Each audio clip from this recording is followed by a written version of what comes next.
Dikisahkan juga dulu di zamannya Ibrahim ibnu Adham, salah seorang ulama wali Allah. Beliau pernah didatengin ketika melewatin pasar, ditanyain sama orang-orang yang di pasar, wahai Syekh, wahai Ibrahim, kenapa doa-doa kita ini tidak cepat diijabahi sama Allah Subhanahu wa ta'ala? Kita ini banyak berdoa tapi doa kita nggak diijabahi sama Allah. Ini apa sebabnya?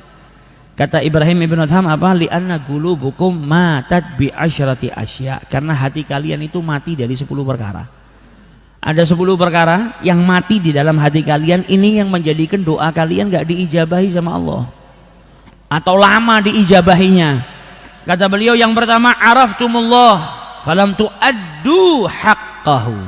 Kalian itu tahu Allah tapi kalian tidak menunaikan hak-haknya Allah. Kalian tahu Allah Tuhan kalian, tapi haknya Allah tidak kau tunaikan. Perintahnya sholat, perintahnya zakat, perintahnya puasa, ini hak-haknya Allah. Kalau tidak kau tunaikan, doa-doamu tidak diijabahi sama Allah Ta'ala. Jadi bagi orang yang mengatakan Allah adalah Tuhannya, jangan cuma ngatakan, jangan cuma meyakini, tapi tunaikan haknya Allah Subhanahu wa Ta'ala yang harus kau tunaikan. Kita punya istri, istri kita tidak menjalankan haknya sebagai seorang istri, nggak ngelayanin kita, nggak taat sama kita, kita marah kok. Kita punya pembantu, ada aturannya, pembantu ya harus begini, harus begini. Nggak, pembantu kita nggak mau kerja, disuruh kerja nih, rumah kok kotor nggak disapu, malas saya nggak mau nyapu, marah kita. Karena apa? Pembantu tadi kita gaji tapi tidak menunaikan haknya. Begitu juga dengan Allah, kita dikasih makan, dikasih minum, dikasih rezeki, dikasih nyawa, dikasih umur, dikasih oksigen sama Allah, menghirup oksigen gratis, bisa bernafas dengan gampang, tapi haknya Allah nggak ditunaikan. Gitu minta doanya mustajab, tapi ngelakukan haknya Allah nggak pernah ditunaikan. Nah, ini susah. Jadi kalau mau doanya diijabahi, ya tunaikan haknya Allah Subhanahu wa Ta'ala. Kemudian yang kedua, kata Ibrahim ibn Adham, za'amtum annakum tuhibbuna Rasulullah. Kalian ngaku kalau cinta kepada Rasulullah, wa taraktum sunnatih, tapi kalian ninggalkan sunnah-sunnahnya. Padahal orang itu nggak bisa dikatakan cinta kecuali meneladani kekasihnya. Nggak bisa dikatakan cinta kecuali apa? Mencintai apapun yang dicintai oleh kekasihnya dan membenci apapun yang dibenci oleh kekasihnya. Kalian ngaku cinta Nabi tapi ninggalin sunnahnya. Akhirnya apa? Pengakuannya pengakuan dusta. Akhirnya doa-doa kalian nggak cepat diijabahi oleh Allah Subhanahu wa Ta'ala. Qara'tum Quran falam ta'malu bihi. Kalian baca Quran tapi nggak ngamalkan isinya Quran. Al-Quran diturunkan oleh Allah kepada Nabi Muhammad, bawa hukum, bawa syariat. Kalian baca tapi kalian nggak ngamalkan Al-Quran. Dalam Al-Quran Allah menyebutkan Allah melaknat orang-orang yang berdusta, kalian masih berdusta. Dalam Al-Quran diperintahkan kita untuk menunaikan sholat, kalian tidak sholat. Dalam Al-Quran diperintahkan oleh Allah jangan berbuat zalim kepada orang lain, kalian berbuat zalim. Jadi Quran cuma dibaca nggak diamalkan. Hati kalian mati dari ini. Akhirnya apa? Doanya nggak diijabahi oleh Allah Subhanahu wa Ta'ala. Akaltum ni'amallah walam tu'addu syukriha. Kalian makan dari nikmatnya Allah tapi kalian tidak bersyukur kepada Allah Subhanahu wa Ta'ala. Dikasih nikmat nggak bersyukur, padahal cara supaya kenikmatan itu tetap ada pada dirimu, satu-satunya cara adalah dengan bersyukur. Nggak bisa dengan dijaga, jaga tok nggak cukup. La in syakartum la azidannakum. Dikasih sama Allah rumah, harta, kemewahan dan lain sebagainya, supaya nikmat itu tetap ada apa? Disyukuri. Syukurnya dengan apa? Bukan hanya dengan lisan mengucap alhamdulillah, tapi menggunakan kenikmatan yang Allah diberikan kepada dirimu untuk perkara-perkara yang mendekatkan dirimu kepada Allah Subhanahu wa Ta'ala. Punya harta disedekahkan, dikeluarkan zakatnya buat bantu orang, itu malah menjadikan hartamu terjaga. Kalau tidak bersyukur cuma ngandalkan dirinya, berapa banyak orang yang rumahnya itu dikasih anjing, dikasih satpam, dikasih CCTV, kejebolan, ada maling masuk, rampok masuk. Tapi orang yang bersyukur kepada Allah Subhanahu wa Ta'ala dikasih harta berlimpah. Terkadang kita dapetin apa? Ada orang punya harta banyak, rumahnya wala ada CCTV-nya, nggak ada satpamnya, nggak ada anjingnya, orang noleh ke rumahnya aja enggak. Maling itu noleh ke rumahnya aja enggak. Karena apa? Ketika bersyukur dijaga sama Allah Subhanahu wa Ta'ala kenikmatannya. Dan orang-orang yang jauhkan dirinya daripada perbuatan maksiat dijaga, bukan hanya dirinya, hartanya dijaga sama Allah, keluarganya dijaga. Hartanya dijaga, keluarganya dijaga. Tapi orang yang nggak takut sama Allah, cintanya sama Allah setengah-setengah, cintanya sama dunia luar biasa. Haknya Allah nggak ditunaikan, tapi hartanya dijaga dengan penjagaan yang ketat. Akhirnya tetap hilang. Tapi kalau orang-orang yang bersyukur kepada Allah, syukurnya tadi menjadikan kenikmatan tersebut dijaga oleh Allah Subhanahu wa ta'ala. Qultum inna syaitan aduun lakum walam tukhalifuh. Kalian itu ngaku kalau setan itu musuh kalian, tapi kalian malah taat sama setan. Gak menghindar, gak menjauhin syaitan. Harusnya kalau tahu syaitan itu musuh, jauhi, jangan diikutin. Yang ngikutin syaitan berarti kita nggak konsekuen dengan ucapan kita. Musuh kita adalah syaitan. Zaman sekarang orang yakin kalau setan itu adalah musuhnya, malah saudara seagamanya dimusuhin. Saudara seimannya yang diharamkan kita mencaci, memaki, yang diharamkan bagi diri kita menzalimi dirinya, malah kita benci.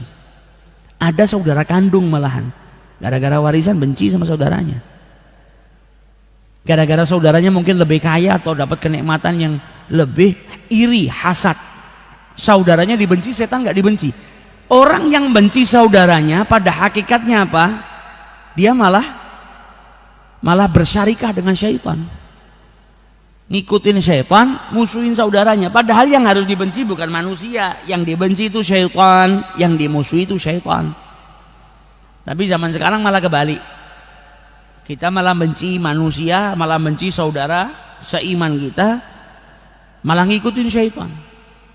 Nah, kalau kita yakin syaitan itu adalah musuh kita, maka jangan diikutin, tapi yang ada harus kita jauhin. Kemudian yang keenam, qultum innal jannah haq walam ta'malulaha. Kemudian yang keenam, kata Ibrahim ibn Adham, kalian mengatakan meyakini kalau surga itu ada. Orang yang mati nanti bisa masuk surga, bisa juga masuk neraka. Kalian meyakini surga itu ada, tapi kalian malah nggak berbuat sesuatu supaya kalian dimasukkan ke dalam surga. Nah, ini kan aneh. Kalau nggak kepingin masuk surga, berarti kepingin masuk mana? Hanya ada dua tempat. Nanti kalau manusia meninggal hanya ada dua tempat, surga, jannah, wanar. Yang pengen masuk surga, ya harus beramal dengan amalannya penduduk surga, beramal dengan amalan yang nanti bisa mendatangkan rahmat Allah, dengan rahmatnya kita dimasukkan ke dalam surga. Kemudian dikatakan juga sama beliau, qultum innan nar haq walam tahrabu minha. Kalian juga mengatakan kalau neraka itu hak ada, tapi kalian tidak menghindar, malah menuju ke neraka. Nah, kalau kita setiap kali berbuat maksiat itu kan tandanya kita nggak lari dari neraka, tapi kita malah mendekat ke neraka, karena perbuatan maksiat itu menjadikan manusia dimasukkan ke dalam nerakanya Allah. Perbuatan taat menjadikan manusia itu dijauhkan dari nerakanya Allah, didekatkan dengan surganya Allah Subhanahu wa ta'ala. Nah, ini perkara-perkara yang mati di dalam hati manusia, kata Ibrahim bin Adham, yang menjadikan doa-doa juga tidak cepat diijabahi oleh Allah Subhanahu wa ta'ala. Kemudian yang ke-8, qultum innal maut haq walam tasta'iddu lahu. Kalian itu mengatakan kalau kematian pasti akan datang, tapi kalian nggak siap-siap. Na'udzubillah, sekarang saudara-saudara kita itu sedang ada yang ditimpa musibah, ada tsunami. Kemudian ada isu kalau di sini bahaya, sini rentan bahaya. Misal, na'udzubillah, semoga kita dijauhkan, ini cuma sebagai permisalan saja. Kalau kita dikasih tahu malam hari ini di tempatmu akan ada bencana, apa terus kita nggak siap-siap untuk keluar dari tempat tersebut? Ya pasti kita bersiap-siap menyelamatkan. Wong kita dikabarin daerah Anda nanti banjir, naikkan barang-barang ke atas, bersiap-siap. Kenapa kok barang diangkatin semua? Siap-siap kalau banjir datang. Paling tidak harta kita sudah selamat dan kita juga sudah menyelamatkan diri. Ada persiapan. Kalau tidak jadi banjir, ya alhamdulillah, yang penting siap-siap, sedia payung sebelum hujan. Lebih baik daripada kehujanan baru nyari payung.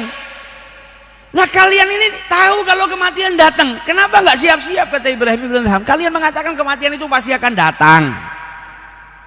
Satu-satunya sesuatu yang ditunggu dan pasti datang itu kematian. Manusia nggak bisa ngelak dari kematian. Kematian itu di depan mata.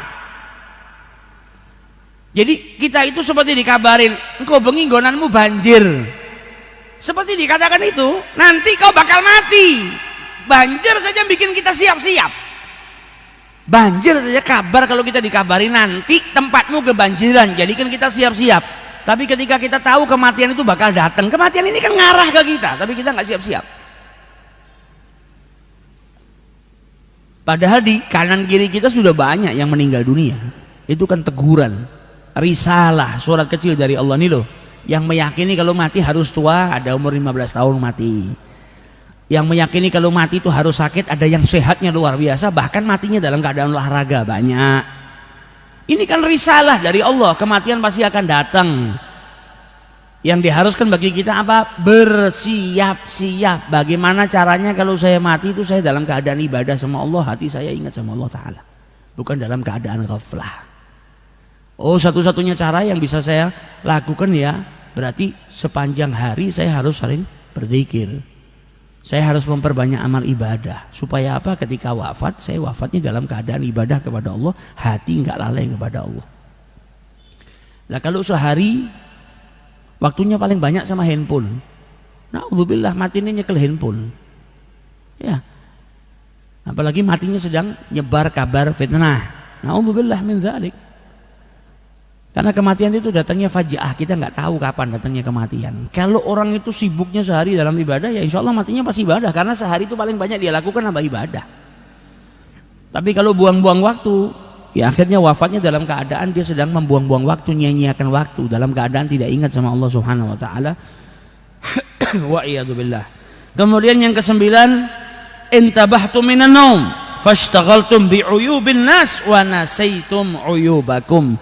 Kalian itu bangun daripada tidur dan kalian sibukkan diri kalian dengan kejelekan orang lain daripada kejelekan diri kalian sendiri. Ini zaman kita.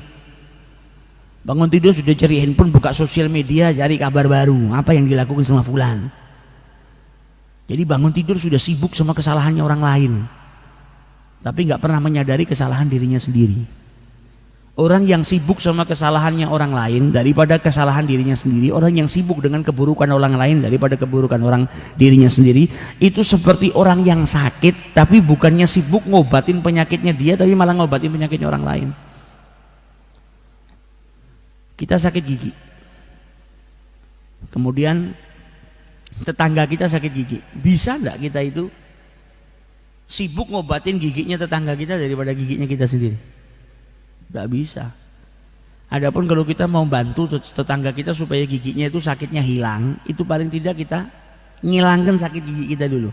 Karena kalau kita sedang sakit gigi itu nggak konsen, sakit luar biasa. Begitu juga dengan orang yang uyub, aib ini kan penyakit. Aib, kekurangan itu kan penyakit yang harus disembuhkan. Kita malah nggak mempedulikan penyakit kita, malah peduli sama penyakitnya orang lain. Itu orang yang sibuk ngurusin keburukan orang lain daripada keburukannya dirinya sendiri. Itu sama seperti orang yang sibuk ngurusin penyakitnya orang lain. Ada orang sakit gigi, dia sibuk ngurusin penyakitnya orang lain daripada penyakitnya dia sendiri. Itu kalau ngurusin aibnya orang. Yang ada kita disuruh memperbaikin diri kita sendiri. Sebelum kita nasihatin orang lain, lihat kita sudah baik belum. Sebelum kita ngurusin aibnya orang lain, kita punya aib juga yang harus kita benahi, yang harus kita benarkan. Jadi jangan sampai kita bangun tidur kita sibuk dengan uyubun nas, dengan keburukan-keburukan orang. Dafantum mautakum walam ta'tabiru bihim, kalian itu memakamkan orang-orang yang sudah wafat di antara kalian tapi nggak ngambil ibrah, nggak ngambil pelajaran kalau kalian juga bakal mati. Hari ini saya mandu, besok saya bisa dipandu. Kalau saya mati, saya ditangisin sama orang karena kehilangan saya, atau orang malah ketawa seneng karena saya mati. Ini kan harus dipikirkan. Orang yang hidupnya menebar manfaat, kematiannya jadikan orang kehilangan. Orang yang baik itu ketika meninggal dunia banyak orang yang kehilangan. Tapi orang yang buruk ketika mati orang pada seneng, alhamdulillah fulan sudah mati, selesai sudah, kita nggak diganggu sama fulan. Lah kalau orang sama kematiannya aja senang, terus gimana nanti dihisab sama Allah? Berarti banyak perbuatan buruknya. Akhirnya nggak ada yang ngenang, nggak ada yang doakan kita. Tapi kalau kita berbuat baik sama orang, akhlaknya kita baik sama orang, kita wafat orang sedih kehilangan. Kalau orang ingat sama kita, doakan kita. Kita kalau punya teman, saudara yang baik sama kita wafat, ketika kita kehilangan, ya Allah fulan itu orang yang baik, masya Allah. Dulu saya itu nggak punya masalah kecuali dibantu sama dia. Kalau nginget, yang diingat kebaikannya, kemudian doakan Allah yarhamuh, semoga Allah subhanahu wa ta'ala berikan surga. Walaupun sudah mati sekian puluh tahun, setiap orang kelingan dia didoakan. Karena apa? Hidupnya baik. Tapi kalau orang yang buruk, begitu keleng yang deleng apa keburukannya. Wah, kalau fulan masih hidup ente tidak bisa naruh duit di sini, pasti disabet duitmu hilang, dipangan. Kurang ngerti halal, ngerti haram. Yang diingat malah keburukannya. Naruhkan uang di rumah, alhamdulillah fulan wis mati, coba saya enak. Diambil nih uang-uang kita. Yang ada malah keburukannya dan tidak didoakan. Enggak terus Allah yarhamuh almarhum, enggak, orang diem. Tapi kalau orang baik didoakan, dimintakan ampun sama Allah Subhanahu wa taala supaya Allah merahmati. Jadi perbuatan maksiat itu justru yang akan menghambat apa? Menghambat doa-doa kita diijabahi oleh Allah Subhanahu wa taala.